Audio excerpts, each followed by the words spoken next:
ومرة موشة مقا معك؟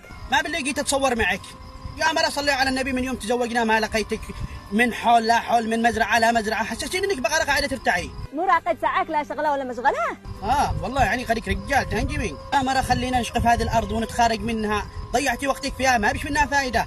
خلينا نشقفها ونشتري حمار، حرام ان الحمر هذه الايام شغل لا هنا فلوس. هي سواء، لا تسقفه ولا تبيعه، خليني اشتغل بارضي واكل منه، وبعدين لما نشتري حمار؟ قهلك انت نكريبك من هون لونه. مو الحمار، لا والله المزرعة خليتك تزبقيها وتتضيري فيه. الله ما اثقلت الدم حقك، اقلب صورتك خليني اروح اتمهد. طيب يا مرو انا مش انا فاضي الحين.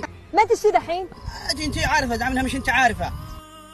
قلت لنا قدح نروح نبيع ونجمع لنا مصاريف. مو ادي لك قدح، اجلس اشقي بين الحول اشقي للنهار علشان ادي لك، اقسم بالله ما تحصل حتى قمحه. شوفي اشتغلي باحترامك، الارض ارضي والمزرعه مزرعتي، قسما بالله لا ترفعي صوتك ان انا بفصلك من العمل. اقول لك انا اللي سكتت لك، امشي احسن ما افعل لك بيد الشريم. اقول لك امشي. الله لا ردك.